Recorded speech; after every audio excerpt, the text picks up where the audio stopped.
देखिए बच्चों, लास्ट हमारा जो टॉपिक था जिसके बारे में हम डिस्कस कर रहे थे वो था हमारा ड्रिफ्ट वेलोसिटी। ड्रिफ्ट वेलोसिटी जिसको हम वीडी से लिखते थे, ठीक है ना। देखिएगा, ड्रिफ्ट वेलोसिटी की अगर हम बात करें तो ड्रिफ्ट वेलोसिटी क्या होती थी, इससे पढ़ने से पहले एक हम बात करते हैं थर्मल वेलोसिटी। थर्मल वेलोसिटी, और इसके बारे में हमने कल डिस्कस कर लिया था थर्मल वेलोसिटी के बारे में कि कोई भी कंडक्टर वायर होता है तो उसके अंदर फ्री चार्ज पार्टिकल्स होते हैं। कंडक्टर वायर के अंदर क्या होते हैं, फ्री चार्ज पार्टिकल्स होते हैं, यानी इलेक्ट्रॉन्स होते हैं मेटल के अंदर। तो एक इलेक्ट्रॉन्स है जो एक रूम टेम्परेचर पर, यानी रूम टेम्परेचर पर वो क्या करता है, काइनेटिक एनर्जी गेन करता है, जिससे क्या करता है वो लगातार मोशन करता रहता है, ठीक है ना। वो दूसरे से टकराता है, इस तरह से वो क्या करता है, रैंडम मोशन करता है। उस मोशन को हम क्या बोलते हैं, थर्मल वेलोसिटी बोलते हैं। और हमने ये भी बताया था कि जो थर्मल वेलोसिटी की वैल्यू होती है 10⁴ से लेके 10⁵ मीटर पर सेकेंड होती है, यानी थर्मल वेलोसिटी बहुत हाई होती है। अब देखिएगा, अगर हम बात करें कि इसके अंदर मान लेते हैं कि यहाँ से यहाँ तक इसकी स्पीड u1 है, यहाँ से यहाँ तक इसकी स्पीड u2 है, यहाँ से यहाँ तक इसकी स्पीड u3 है। तो जो नेट एवरेज है u एवरेज, यानी u1 प्लस u2 प्लस इस तरह से जितने भी इनिशियल वेलोसिटी है वो कितनी होगी, हमेशा जीरो रहती है। ये भी हम बात कर चुके थे कि ये जीरो क्यों रहती है, क्योंकि ये जो वेलोसिटी है इसकी फिक्स डायरेक्शन नहीं होती, ये रैंडमली क्या करती है, एक फ्री स्पेस में रैंडमली मोशन करती है। इस तरह से एक फिक्स डायरेक्शन में मोशन नहीं होने की वजह से इसका जो मीन वैल्यू है, इनिशियल वेलोसिटी की मीन वैल्यू है वो कितनी आती है, जीरो आती है, ठीक है ना। यानी यहाँ से यहाँ टकराएगा, फिर यहाँ से टकराएगा, तो यहाँ से यहाँ दो सक्सेसिव कोलिजन के बीच का जो पाथ होता है, पाथ बिटवीन टू सक्सेसिव,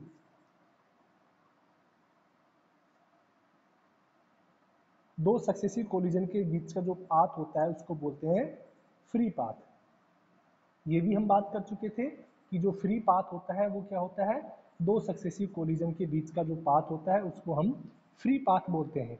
और जितने भी ये कोलिजन है उन सभी का जो मीन है, जितने भी सक्सेसिव कोलिजन है उन सभी के मीन को हम मीन फ्री पाथ बोलते हैं, ठीक है। उन सभी के पाथ को हम क्या बोलते हैं, मीन फ्री पाथ। ये भी हम हो गया था। एक हमने टर्म्स बात की थी रिलैक्सन टाइम, ठीक है ना।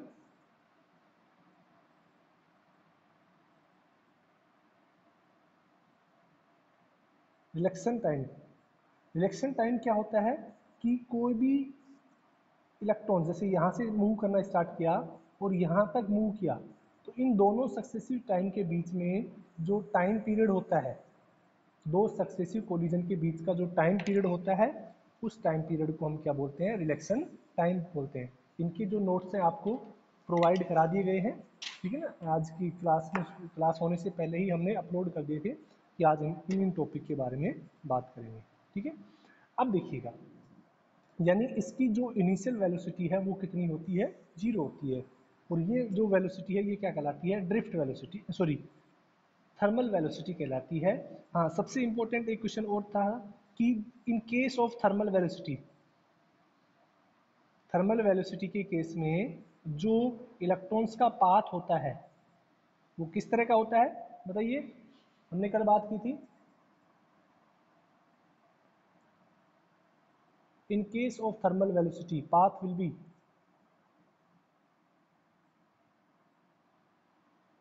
अरे याद नहीं है क्या, स्ट्रेट लाइन पाथ होता है, यानी बिल्कुल सीधी रेखा में चलती है, क्लियर। अब देखिएगा, हम बात करते हैं नेक्स्ट की।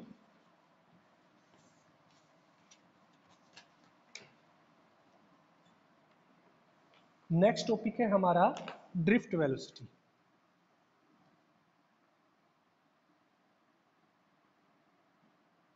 इसको हम वीडी से लिख देते हैं, ठीक है ना। ड्रिफ्ट वेलोसिटी को हम किससे देते हैं, वीडी से। अब देखिएगा, मान लेते हैं वही कंडक्टर है आपके पास, इसके अंदर जो इलेक्ट्रॉन्स हैं जो पहले थर्मल वेलोसिटी से मूव कर रहे थे रैंडम डायरेक्शन में, अब हम क्या करते हैं, इस कंडक्टर के ऊपर एक पोटेंशियल अप्लाई कर देते हैं। क्या अप्लाई कर देते हैं, पोटेंशियल, यानी इस कंडक्टर को हम बैटरी से कनेक्ट कर देते हैं। अब जैसे ही हम बैटरी से कनेक्ट करेंगे तो आपको पता है जो इलेक्ट्रॉन्स है उसके ऊपर इलेक्ट्रिक फील्ड, किसकी वजह से, इलेक्ट्रॉन्स है उसके ऊपर इलेक्ट्रिक फील्ड की वजह से एक फोर्स लगता है। क्या लगता है, फोर्स लगता है, और उस फोर्स को हम क्या बोलते हैं, F इक्वल टू, वो कितना होता है, Q E से जब हम निकालेंगे तो आपको पता है यहाँ पर कितना हो जाएगा, E इंटू ई। ये E इंटू ई क्यों आया, क्योंकि यहाँ पर जो चार्ज कैरियर्स हैं वो क्या है, इलेक्ट्रॉन्स हैं। कंडक्टर के अंदर चार्ज कैरियर्स क्या होते हैं, इलेक्ट्रॉन्स, ठीक है। तो यहाँ पर F कितना हो जाएगा, E इंटू ई। अब देखिएगा, ये जो चार्ज इलेक्ट्रॉन्स हैं जब यहाँ पर पोटेंशियल लगाते हैं तो आपको पता है यहाँ पर एक इलेक्ट्रिक फील्ड जनरेट होगा इस डायरेक्शन में। इलेक्ट्रिक फील्ड इस डायरेक्शन में जनरेट होगा हमेशा पॉजिटिव से और नेगेटिव की तरफ, क्योंकि ये प्लेट है पॉजिटिव है और ये प्लेट नेगेटिव होने की वजह से क्या होगा कि यहाँ पर पॉजिटिव कंसंट्रेशन हो जाएगा और यहाँ पर नेगेटिव कंसंट्रेशन हो जाएगा। तो इलेक्ट्रिक फील्ड हमेशा इस डायरेक्शन में होगा, पॉजिटिव से नेगेटिव की ओर। ये इलेक्ट्रिक फील्ड की डायरेक्शन होगी। अब देखिएगा, ये इलेक्ट्रॉन्स हैं, जितने भी इलेक्ट्रॉन्स हैं ये इलेक्ट्रिक फील्ड के अगेंस्ट मूव करते हैं, ये भी आपको पता है, क्योंकि इलेक्ट्रिक फील्ड के अगेंस्ट मूव करते हैं, क्योंकि इलेक्ट्रॉन्स के ऊपर नेगेटिव चार्ज होता है, इसलिए वो हमेशा पॉजिटिव टर्मिनल्स की ओर मूव करेंगे। यानी इलेक्ट्रॉन्स का मोशन है वो किधर हो जाएगा, इस डायरेक्शन में।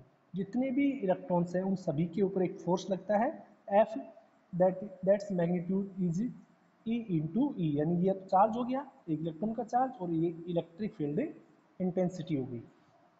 इसकी वजह से क्या होता है, ये लगातार इस डायरेक्शन में इलेक्ट्रॉन्स हैं वो क्या करते हैं, मूव करते हैं। पहले क्या होता था, जब हम पोटेंशियल नहीं लगाते थे उस केस में अगर ये इलेक्ट्रॉन्स मूव कर रहा है और ये इस दूसरे इलेक्ट्रॉन से कोलिजन करेगा तो ये इस तरह से मूव कर जाएगा या इस तरह से मूव कर जाएगा, ठीक है। लेकिन यहाँ पर क्या होता है, जैसे ये कोलिजन करेगा ये वापस से रिपेल होने की कोशिश करेगा, लेकिन इसके ऊपर इलेक्ट्रिक फील्ड फोर्स लगा रहा है, उसको वापस से इधर घुमा देगा। जैसे टकरा के ये वापस से मुड़ने की कोशिश करेगा, इलेक्ट्रिक फील्ड इसको वापस से इस तरह से रोटेट कर देता है, वापस से टुवार्ड्स पॉजिटिव प्लेट की वजह से क्या करता है, ये फोर्स अप्लाई करता है, ठीक है ना।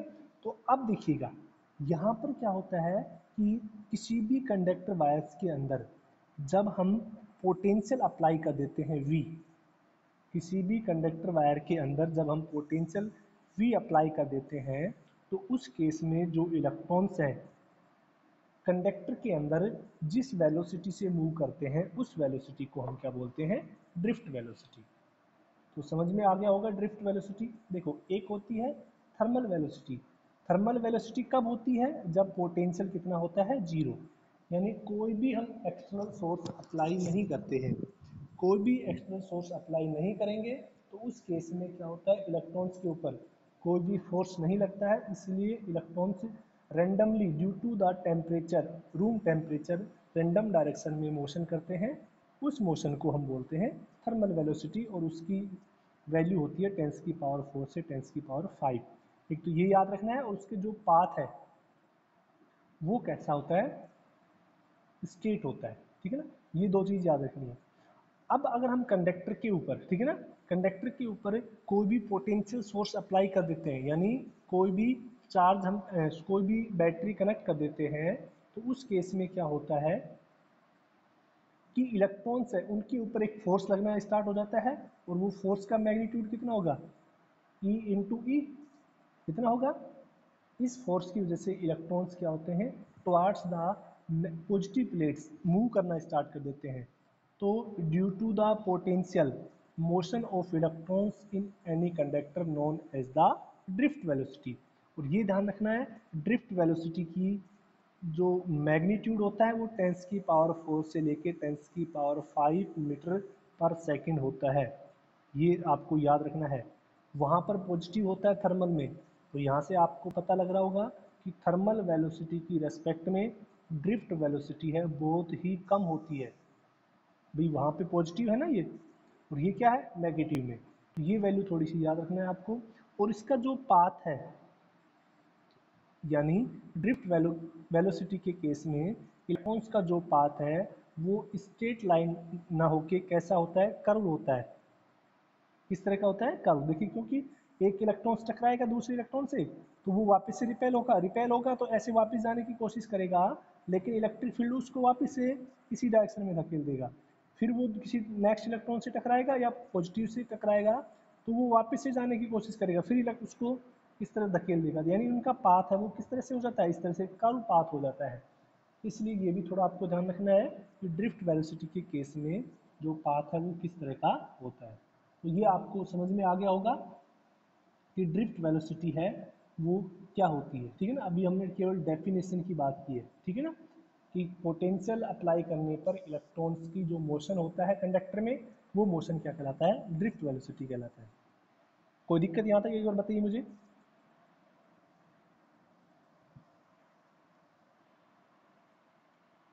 रेस्पॉन्स दे दिया गया थोड़ा सा कि हाँ ये पता लगे कि पढ़ रहे हैं, नींद में तो नहीं है। ठीक है,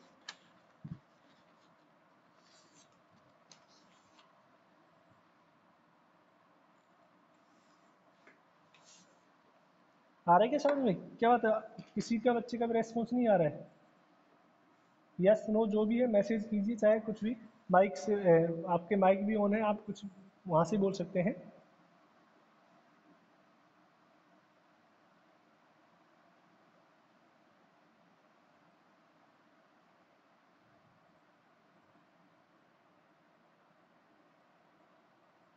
चलो एक का मैसेज आया है।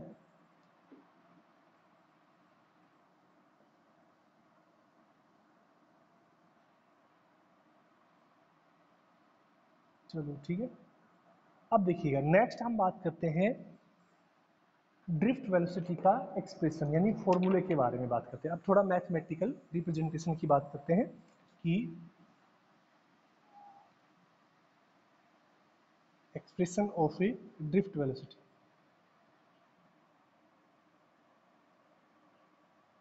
यानी ड्रिफ्ट वेलोसिटी को हम किस तरह से रिप्रेजेंट करते हैं। ठीक है, किस तरह से हम उसको, बहुत इंपॉर्टेंट है ये ध्यान रखना, पूछा गया है बहुत बार एग्जाम में पूछा गया है।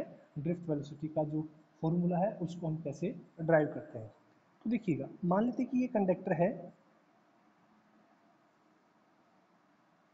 इस कंडक्टर वायर के अंदर हमने जैसे ही पोटेंशियल अप्लाई किया, पोटेंशियल अप्लाई करते ही इलेक्ट्रॉन्स है एक पर्टिकुलर डायरेक्शन में मूव करने लग जाते हैं, और वो मोशन है वो कहलाता है ड्रिफ्ट वेलोसिटी। ठीक है, तो देखिएगा, अब अगर हम बात करें कि ये जो ड्रिफ्ट वेलोसिटी है इसको मैंने बात की थी अभी कि किससे रिप्रेजेंट करते हैं, वी डी से। ठीक है, तो वी डी से अगर हम बात करें तो देखिएगा मैं यहाँ पे लिख देता हूँ, electrons moving with drift velocity in opposite to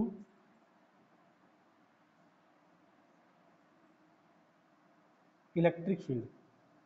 यानी हम मान लेते हैं कि जो इलेक्ट्रॉन्स हैं वो किस डायरेक्शन में मूव कर रहे हैं, इलेक्ट्रिक फील्ड के अपोजिट डायरेक्शन में मूव कर रहे हैं, क्योंकि भी इलेक्ट्रॉन्स तो हमेशा इलेक्ट्रिक फील्ड के अपोजिट में ही मूव करेंगे। तो अब देखिएगा क्या होता है, so drift velocity by first equation of A motion. First equation of motion की बात करें तो फर्स्ट इक्वेशन ऑफ मोशन क्या होता है, v equal to u plus a t. ठीक है ना, ये फर्स्ट इक्वेशन ऑफ मोशन क्या कहलाता है, u equal v equal to u plus a t, बहुत अच्छे से पढ़ा हुआ है। अब देखिए यहाँ पर ड्रिफ्ट वेलोसिटी के केस में उसकी ये फाइनल वेलोसिटी जिससे मूव कर रहे हैं वो क्या कहलाती है, ड्रिफ्ट वेलोसिटी। u क्या हो गया, उनका इनिशियल वेलोसिटी जो हमने बात की थी, और a क्या हो गया, उनके ऊपर लगने वाला एक्सीलरेशन इलेक्ट्रॉन्स के ऊपर, और t क्या हो गया, रिलैक्सेशन टाइम। ठीक है ना, इसको आप इस तरह से लिख सकते हैं, सो फॉर ए कंडक्टर एक कंडक्टर के लिए हम कह सकते हैं कि कंडक्टर के अंदर जो इलेक्ट्रॉन्स की वेलोसिटी होती है क्या कहलाती है, drift velocity u plus a t, ठीक है ना। तो ये जो सिंबल है ये क्या कहलाता है, रिलैक्सेशन टाइम। रिलैक्सेशन टाइम क्या होता है, ये हम बात कर चुके हैं कि दो कंटिन्यूस या दो कंजुकेटिव कोलिजन के बीच का जो, या दो सक्सेसिव कोलिजन के बीच का जो टाइम होता है उसको हम क्या बोलते हैं, रिलैक्सेशन टाइम, ठीक है। तो हमारे पास इसको हम सोल्व करते हैं, देखिएगा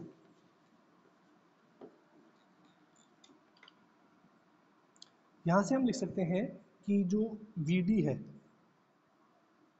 मैं एक बार वापस से लेता हूँ इसको, ठीक है। तो ड्रिफ्ट वेलोसिटी Vd, आपको अभी हमने बताया था कि जो एवरेज वैल्यू है वो कितनी हो जाएगी, जीरो हो जाएगी, ठीक है भाई। एवरेज वैल्यू कितनी हो जाएगी, जीरो, क्योंकि उनकी इनिशियल केस में जो वेलोसिटी है, जो थर्मल वेलोसिटी है वो कितनी है, जीरो है, क्योंकि वो रैंडम डायरेक्शन में मोशन कर रहे हैं, तो इसलिए वो कितनी हो जाएगी, जीरो हो जाएगी। केवल आपके पास क्या बचेगा, 80, ये बचेगा। अब देखिएगा अगर हम इस 80 की बात करें, यानी वी डी इक्वल टू कितना हो जाएगा, ए इंटू टी, यानी ए क्या हो गया, एक्सीलरेशन। अब सिंस इलेक्ट्रिक फील्ड वो कितना होता है, एफ बाई ई, यहाँ पर जो चार्ज है वो किसके बराबर है, इलेक्ट्रॉन्स के बराबर ही तो है, क्योंकि इलेक्ट्रॉन्स ही तो मूव कर रहे हैं, ठीक है। तो यहाँ से देखिएगा बच्चों, अगर हम, और एक हम निकाल चुके हैं कि फोर्स इक्वल टू क्या होता है, m a, force equal to कितना होता है, एम ए। तो यहाँ से अगर हम ए की बात करें तो वो कितना हो जाएगा, एफ अपॉन एम। इस एफ अपॉन एम को यहाँ पे सब्स्टिट्यूट कर देते हैं, तो वी डी बराबर कितना हो जाएगा, f by m into two. कोई दिक्कत यहाँ तक, हमने एक्सीलरेशन का ये फॉर्मूला होता है, काफ़ी फेमस फॉर्मूला है, इसको हमने यहाँ पर क्या किया है, सब्स्टिट्यूट किया है। अब देखिएगा ये हमें पता है कि जो एफ होता है वो कितना होता है, ई इंटू ई होता है, भी इलेक्ट्रिक फील्ड के द्वारा इलेक्ट्रॉन्स पर लगने वाला फोर्स वो कितना हो जाएगा, ई इंटू ई हो गया। तो यहाँ से हम क्या लिख सकते हैं कि इस फॉर्मूले को v d equal to e into e upon m into two, ठीक है। तो ये क्या होता है, ड्रिफ्ट वेलोसिटी का फॉर्मूला होता है, ठीक है ना। इसको हम क्या बोलते हैं, ड्रिफ्ट वेलोसिटी का फॉर्मूला। अब देखिए इसको और थोड़ा सा आप अलग तरीके से लिखना चाहें, ठीक है, तो एक तो ये हो गया इसको, या फिर हम इसको ऐसे भी लिख सकते हैं, एक मिनट देखिए, एक मिनट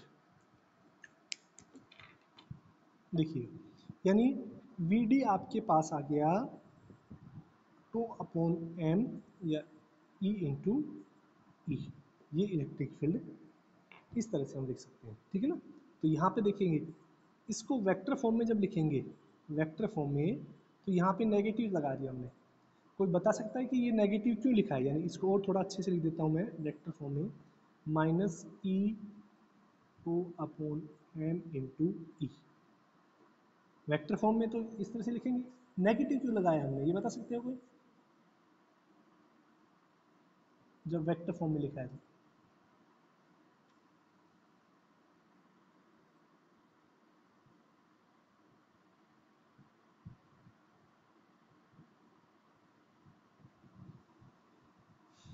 किसी बच्चे का रेस्पॉन्स नहीं आ रहा है, आई थिंक पढ़ नहीं रहे हो भी तुम।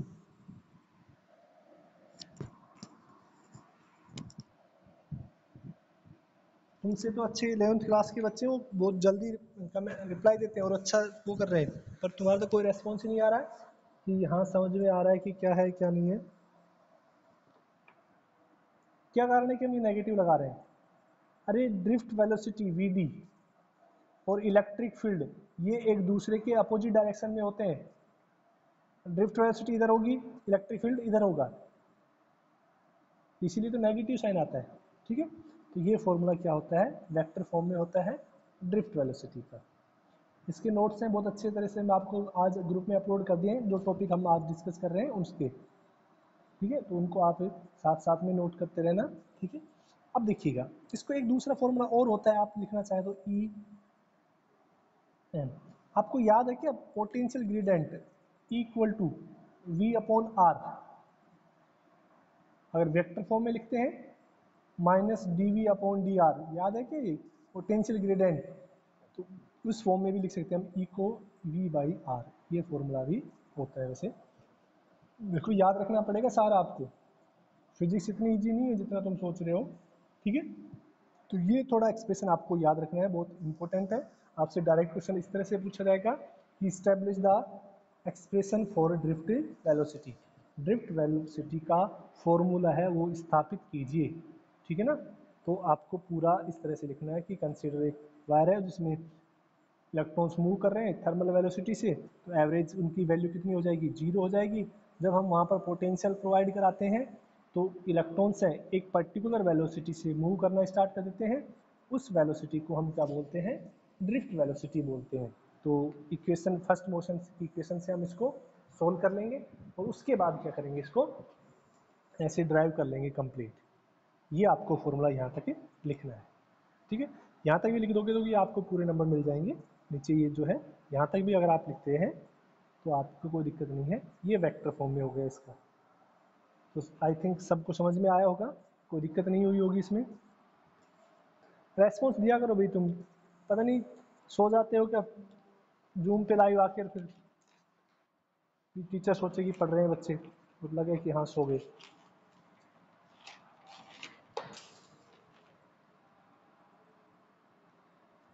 हाँ ना, जो भी है आप समझ में आ रहा है नहीं आ रहा है, जो भी है आप पूरा कंप्लीट रिप्लाई दिया करें। मैसेज भी नहीं करते हो तुम, एक minute. Yes sir, no sir, बस ये दो ही मैसेज आते हैं। तरुण, तुम भी ईद के चांद बन रहे हो, एक दिन आते हो 10 दिन नहीं आते हो, फेल होने का प्लान है क्या तुम्हारा?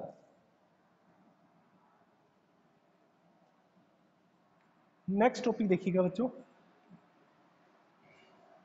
तो ये भी इंपॉर्टेंट है, relation between electric current and drift velocity. Important है, ये ध्यान रखना है, ठीक है ना। Relation between electric field and A drift velocity, ठीक है। अब देखिएगा, अभी तो हमने ड्रिफ्ट वेलोसिटी का जो फॉर्मूला है वो आपको याद होना चाहिए, कितना होता है, e upon m into o, ऐसे भी लिख सकते हैं आगे पीछे। अब करंट के बारे में बात करेंगे हम, करंट जब निकालेंगे देखिएगा कि ये आपके पास कंडक्टर है, उसी कंडक्टर की बात कर रहे हैं हम। यहाँ पर हमने पोटेंशियल लगाया हुआ है, वी पोटेंशियल, ठीक है। तो मान लेते हैं कि लेट एक कंडक्टर, छोटा लो, एक कंडक्टर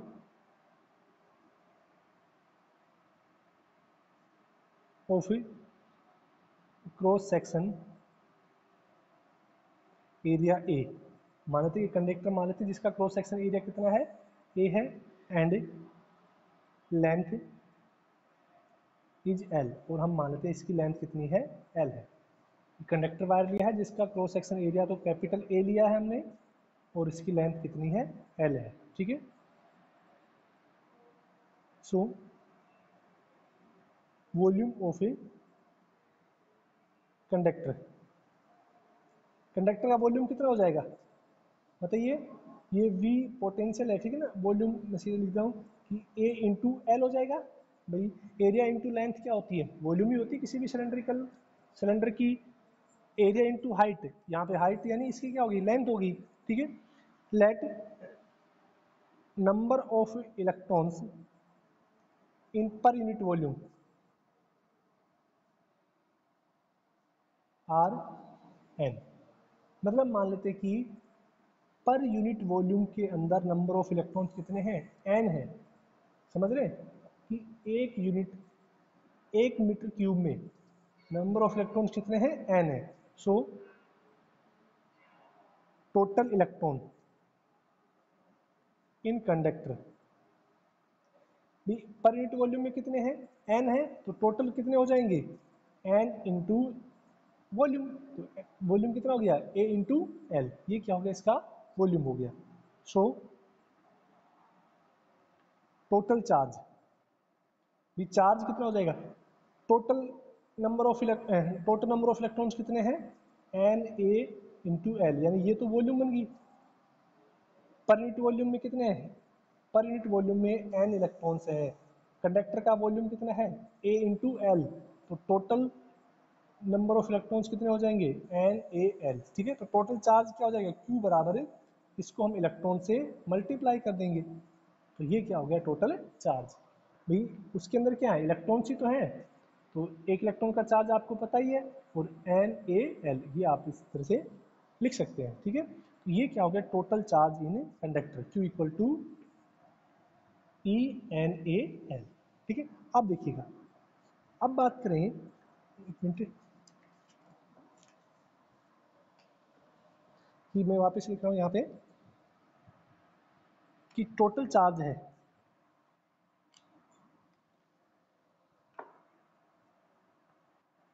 टोटल चार्ज Q है वो कितना हो गया, NaL इंटू एन।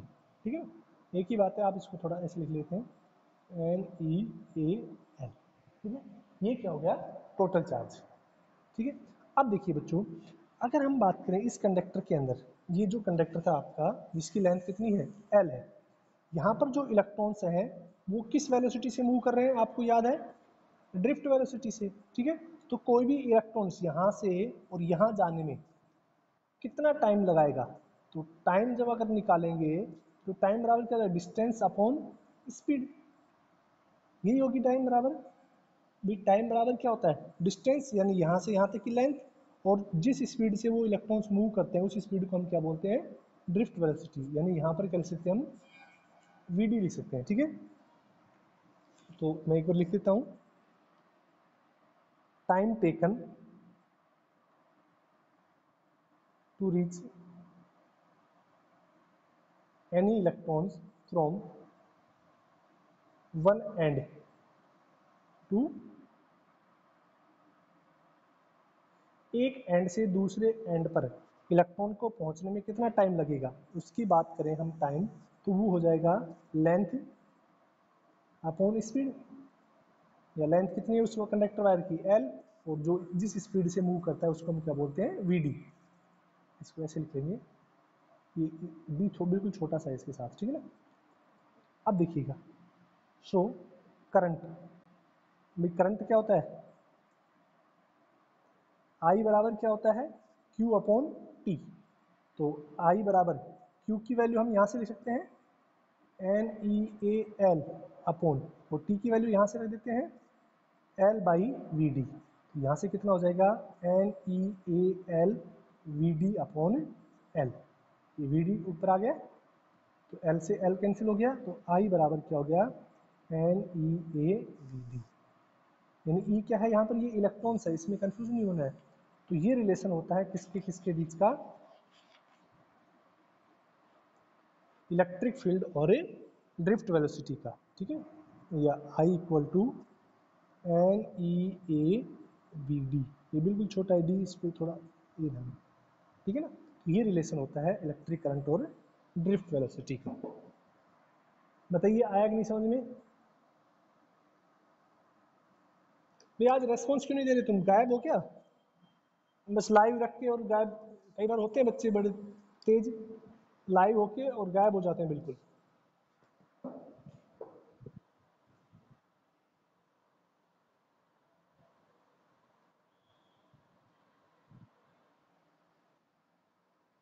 एक ही बच्चे का मैसेज आ रहा है बस,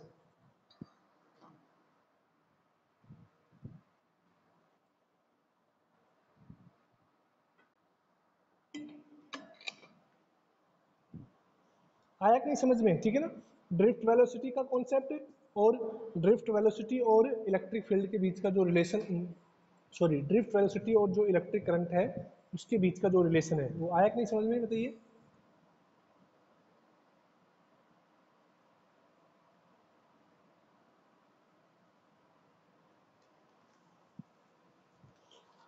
रेस्पॉन्स नहीं दोगे तो मैं पढ़ाते जाऊंगा लगातार, मैं सोचूंगा कि हाँ बच्चों को आ रहा है।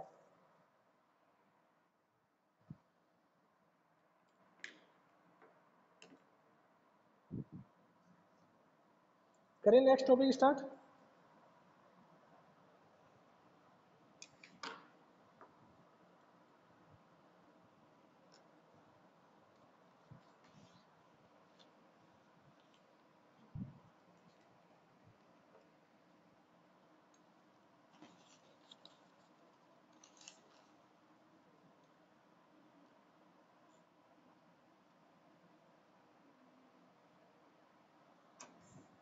चलो देखिएगा, नेक्स्ट टॉपिक लेते हैं, origin of Ohm's law by drift velocity of electrons. ठीक है, यानी इलेक्ट्रॉन्स की जो ड्रिफ्ट वेलोसिटी है उससे ओम्स लॉ है वो किस तरह से इस्टेब्लिश किया जा सकता है उसके बारे में हम बात करेंगे। तो देखिएगा, आपको पता है कि ड्रिफ्ट वेलोसिटी vd है, उसको हम किस तरह से लिख सकते हैं,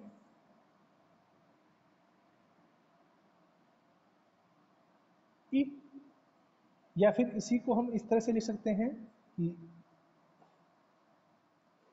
v अपॉन आर। अब देखिए यहाँ पर r की बात करें तो उस वायर की लेंथ कितनी है, l है, यहाँ पर कितना ले लेंगे हम उसको, l ले लेंगे। ठीक है, भाई इलेक्ट्रिक फील्ड कितना होता है, याद है ना आपको, dv upon d are, distance, potential upon distance. ठीक है, तो यहाँ से अब हम क्या लिख सकते हैं कि vd इक्वल टू कितना हो गया। ठीक है, और अभी हमने एक रिलेशन पढ़ा था कि जो ड्रिफ्ट वेलोसिटी और करंट में जो रिलेशन होता है, भाई इसको हम इक्वेशन फर्स्ट मान लेते हैं कि I इक्वल टू क्या रिलेशन होता है, n E a v d. तो यहाँ से वी डी की अगर हम बात करें तो ये कितना हो जाएगा, I अपॉन एन ई ए। इसको हमने क्या ले लिया, इक्वेशन 2। ये तो ड्रिफ्ट वेलोसिटी की होगी और ये करंट और ड्रिफ्ट वेलोसिटी के बीच का रिलेशन।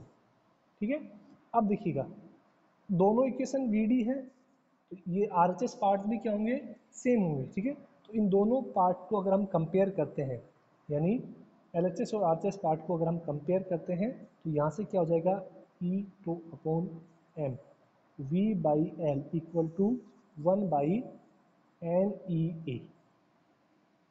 ठीक है, या फिर v इक्वल टू, यहाँ से v को हम निकाल लेते हैं, ये जो भी है वो उसको लेफ्ट साइड में हम क्या कर लेते हैं, शिफ्ट कर लेते हैं। ठीक है, तो देखिए कितना हो जाएगा यहाँ पर, ये i है। ठीक है,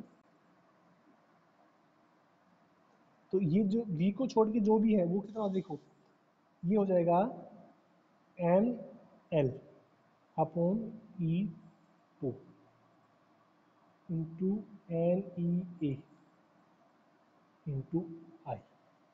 यहाँ तक तो कोई दिक्कत नहीं है आपको कि ये क्या हो गया, एम एल, ये डिवाइड इधर हो गया और ये एन ई ए एल। ठीक है, यानी यहाँ से हम क्या लिख सकते हैं इसको कि v इक्वल टू, ठीक है, N L upon E into E कितना हो गया, ई स्क्वायर, यानी N E square two into A into I. ठीक है, ये हमने क्या किया, देखो ई इंटू ई क्या हो गया, ई स्क्वायर हो गया। ठीक है, तो यहाँ से हमने इसको इस तरह से लिख दिया। अब देखिएगा, आपको याद हो तो हमने एक फॉर्मूला पढ़ा था, स्पेसिफिक रेसिस्टेंस, इसके बारे में पढ़ा था, स्पेसिफिक रेसिस्टेंस के बारे में। तो वो फॉर्मूला देखिए क्या होता है, उसके बारे में हम बात कर लेते हैं एक बार। स्पेसिफिक, पहले मैं इस फॉर्मूले को वापस से ले लेता हूँ। ये फॉर्मूला अभी हमने पढ़ा है वो क्या हो गया, N L upon N E square A T into I. अब देखिएगा, हमने एक स्पेसिफिक फॉर्मूला पढ़ा था स्पेसिफिक रेसिस्टेंस का, तो उसके बारे में अगर आपको याद हो तो वो किस तरह से लिखते थे हम, v इक्वल टू, इसी फॉर्मूले से हम उसको स्टैब्लिश करेंगे। ठीक है ना, यहाँ पर देखिएगा मैं इसको लिख रहा हूँ m upon N E square two into L upon A into I. तो ये जो टर्म्स होती है ये क्या कहलाती है, ये कहलाती है रो कहलाती है, जो हम स्पेसिफिक रेसिस्टेंस में डिस्कस कर रहे थे। तो v इक्वल टू कितना हो गया यहाँ पर, rho L upon A into I. ठीक है, और ये पूरा कांस्टेंट v है।